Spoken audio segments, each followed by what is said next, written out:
pense que c'est l'occasion. Nous sommes dans la situation idéale pour modifier la Constitution. Il y a deux camps qui s'affrontent dans le pays.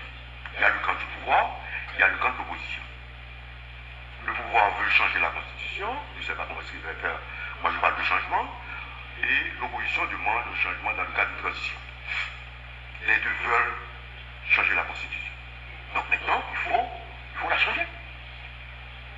Les professeurs demandent, et nous autres, au barreau de Port-au-Prince, nous avions organisé une conférence scientifique sur la Constitution. Le thème de cette conférence était « Quelle Constitution pour Haïti ?» Et c'est paru en mai 2017, la revue du barreau, la Bazoche, et il y a mon article là-dessus, quand on dit quelle constitution pour Haïti, et moi j'avais répondu à la question, il y a plusieurs auteurs qui étaient, plusieurs professeurs, et Alain Guillaume, Léon Saint-Louis, et ils sont intervenus, Jean-Michel Auriol. Moi j'ai dit, il nous fallait une autre constitution pour Haïti. Une autre constitution pour Haïti. En dehors des préoccupations politiques, de camp, de ceci, moi je suis d'aucun camp. Moi je suis pour le changement total, capital dans le pays. Cette constitution nous bloque. Il faut qu'on aille de l'avant. Cette constitution, c'est une constitution de crise. Je me rappelle, une fois on avait dit la Constitution était une source d'instabilité. J'avais dit oui, que j'étais d'accord. Les gens pensaient que j'étais président rival. Comment maintenant on va être président dans le camp de rival? Je suis donc un camp. Aucun parti ne peut m'intégrer pour mettre au bas. Aucun parti. Moi, ce qui m'intéresse, c'est le changement dans le pays. On en souffre. C'est une constitution qui provoque l'instabilité. J'ai commencé à écrire depuis 1995. J'ai presque plus de 300 articles. Mais ça tourne autour de ratification du Premier ministre. Il y a toujours un problème. Le président élu ne peut pas, c'est normal, le président élu ne peut pas installer son gouvernement. Il ne peut pas.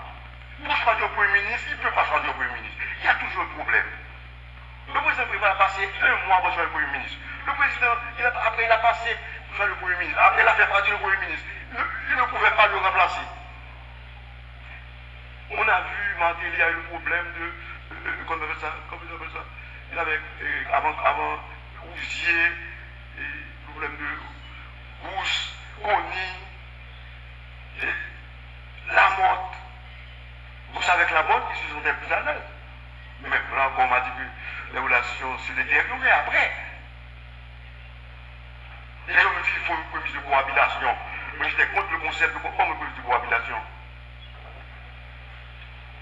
Nous devons, vous avez vu avec tout récemment, on a passé tout ce temps-là, on a choisi la paix,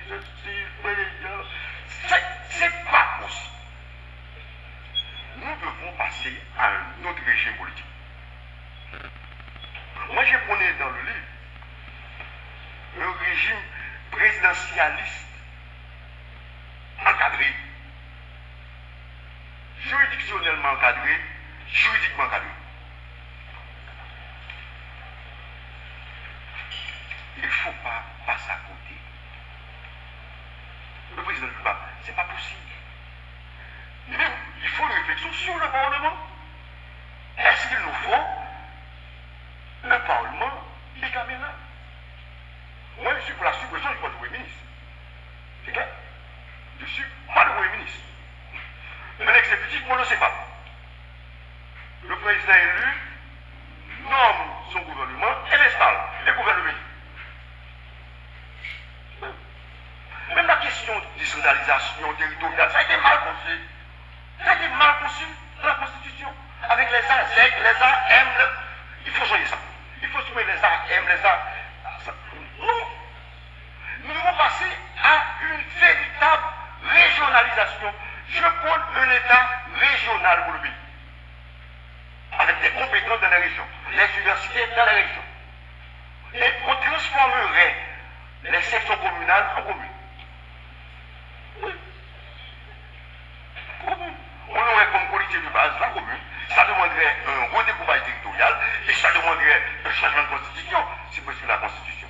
Avec le conseil interdépartemental. Mais Port-au-Prince est engorgé.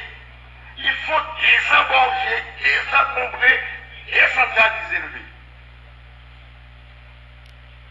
Pour dire la vérité, nous devons dire la vérité. Moi, je suis dans la doctrine du droit. Je n'ai pas peur d'avoir une position minoritaire. Et je suis prêt à affronter n'importe qui sur ma position.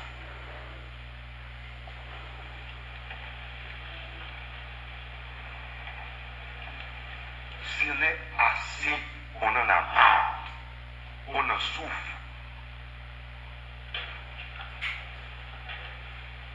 On a l'impression que le pays n'est ni gouverné, ni administré.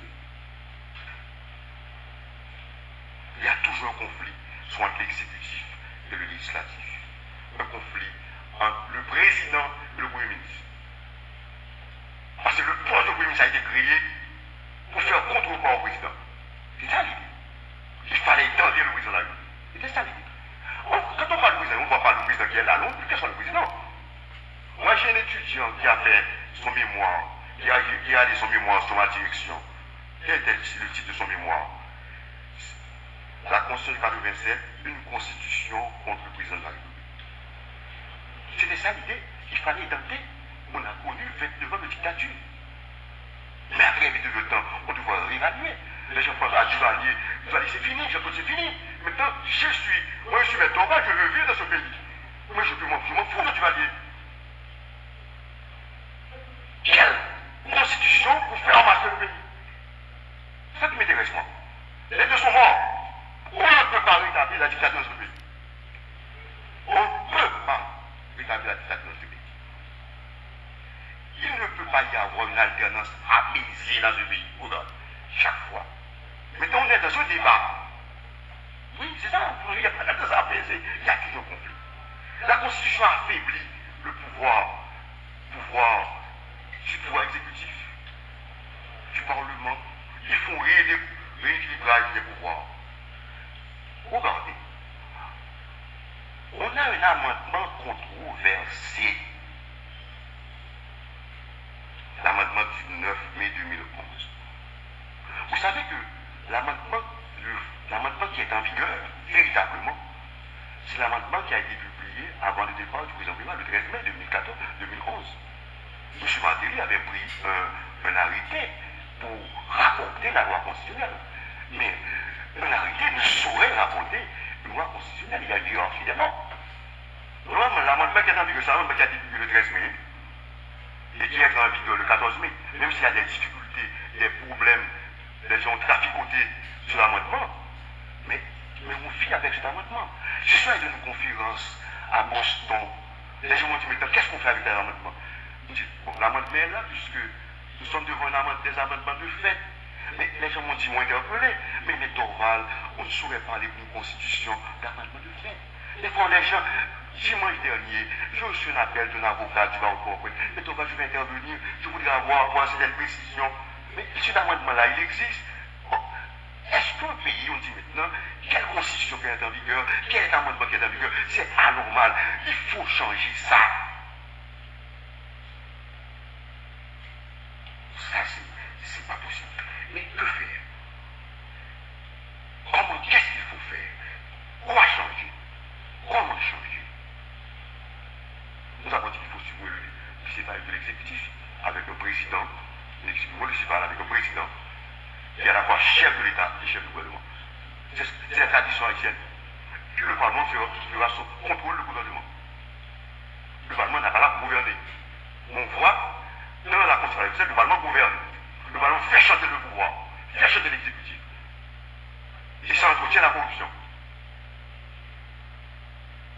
Il y a le bicaméralisme, la réflexion sur ça. Nous devons transformer la décentralisation, il faut voir tout ça. Et la séparation de la poursuite des comptes du contentieux administratif. Il faut séparer ça. La Cour des comptes, la décharge ne doit être croyée que par la poursuite des comptes et non par le Parlement. On a fait la décharge une arme politique. Il faut que la Cour des comptes donne des charges chaque année. Il faut prévoir dans la Constitution, s'ils ne donnent pas des charges, ils seront démissionnaires. Nous devons faire quelque chose. Le contrôle de constitutionnalité est prévu avec l'amendement, mais l'amendement controversé. Moi, les gens voulaient installer le Conseil constitutionnel. J'ai dit non, il ne fallait pas faire. Vous allez quand même. Une institution comme le Conseil constitutionnel, c'est une constitution sacrée. Voilà. Alors que ce sera un Conseil constitutionnel qui sera contesté, puisque, et vous allez aussi déshonorer les gens qui étaient pour le Conseil constitutionnel, puisque l'amendement est controversé. On devrait être cohérent. Maintenant, ce qu'il faut faire maintenant, il faut valider l'amendement. C'est ça le problème. Quand vous avez une crise, vous ne pouvez pas résoudre la crise. Tout récemment, il y avait la fin du mandat des sénateurs. Le problème était là. Qui était compétent pour connaître, devoir avoir une justice pour trancher la question? L'État est au sujet du droit. Le président ne peut pas tout faire. Ça peut être contesté, quelque part. Sinon, on n'est pas dans l'état de droit. Parce que le président, c'est le moment de l'histoire.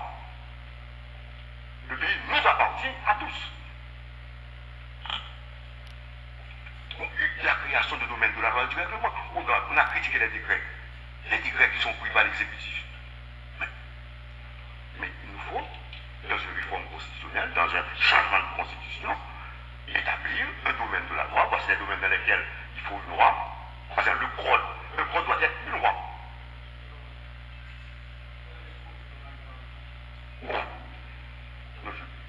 Le code, vous n'avez pas entendu? Vous n'avez pas entendu ou bien les gens qui sont n'ont pas entendu? Ok.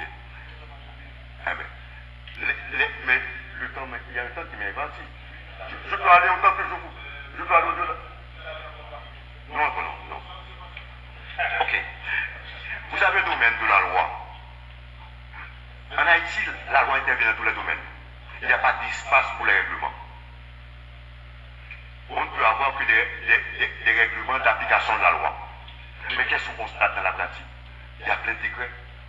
En 80, on a eu, pendant la transition, on a eu 82 décrets. Le président a dit qu'il n'allait pas prendre des décrets sur les actes de Macron. Mais qu'est-ce qu'on a vu? Il a pris 2 décrets avant de partir. Un décret sur la pension civile, il a augmenté sa pension. Un décret sur les finances. Le président a pris des décrets. Maintenant, on est en train de nous envahir avec le décret. Mais en tant que professeur, je dois réfléchir sur la question. Pourquoi il y a ce problème? On doit étudier, c'est un fait qu'il faut étudier.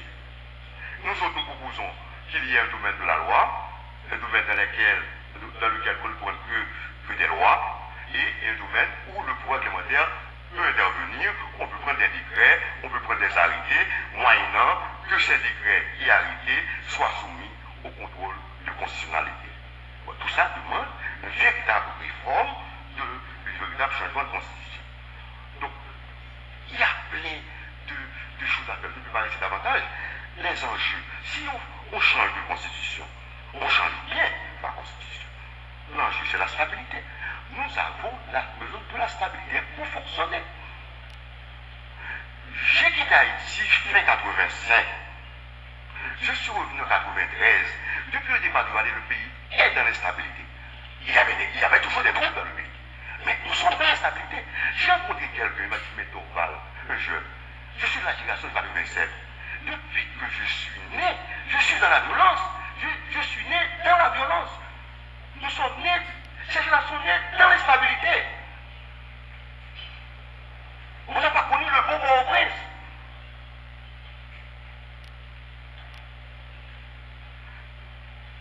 On devrait aboutir à un État haïtien de droit en changeant la Constitution. Avec les voies de recours, avec l'institution, même le CSPJ. On devrait revoir tout ça. Il faut une réflexion. Est-ce que les juges doivent être élus? Le débat. Est-ce que les membres du CSPJ doivent être élus? C'est un pouvoir. Parce que l'interlocuteur du président CSPJ, c'est le président de la République. C'est pas le ministre. Non, c'est le président de la République. Donc, l'établissement d'un état de droit, sans état de droit, on ne peut pas aller nulle part. Il faut faire fonctionner, séparer la Cour des comptes. À ce moment-là, quand il y a un problème, on ne va pas devant la Cour, on va pas devant un juge administratif. Parce que l'État est un sujet de droit. Mais quand on met ça à la Cour des comptes, la Cour des comptes est embourbée par les problèmes financiers, par les questions financières, par le contrôle financier. C'est important. J'ai croyé que maintenant, toute la décharge doit être transférée à la Cour suprême des comptes, pour que même pour le ministre, on a rétabli la mort civile dans le pays. Le type passe tout son temps de vie à servir l'État, après il ne peut pas avoir des charges. Et puis on parachute quelqu'un comme président, comme ceci, cela, alors que quelqu'un qui est ministre ou ministre est habile à devenir président. Maintenant, il faut le développement économique, c'est ça. Sinon, le pays ne va pas se développer. Le développement politique du pays, le développement économique, les partis politiques, il faut les organiser, il faut les former. Le développement économique, la misère dont on vit, ça ne vient pas de Dieu, ça vient de nous. Ce n'est pas des blancs. Haïti était capable de se diriger. Ça, le problème est là. Il faut dire la vérité aux gens. Nous sommes incapables de nous diriger. C'est comme si nous redevenions une colonie. Mais il y a des gens qui sont là. Il y a Médoral qui est là aussi. Il y a d'autres personnes qui sont là. Nous voulons le changement. Et nous subissons ce qui se passe dans le pays. Et ça doit changer. Et le développement scientifique, il faut la science. Comment un pays peut vivre sans science? Les gens qui réfléchissent sont savants. On a eu Covid-19, mais on devrait, au lieu d'aller à Madagascar, on devrait se pencher sur le problème ça pour étudier ces questions.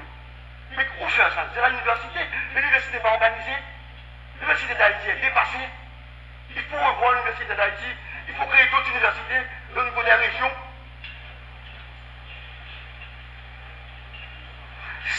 C'est le véritable chantier qui doit être fait. Nous devons changer cette constitution pour la stabilité, pour l'état du droit, pour la paix et le changement politique, économique, social et culturel dont nous rêvons.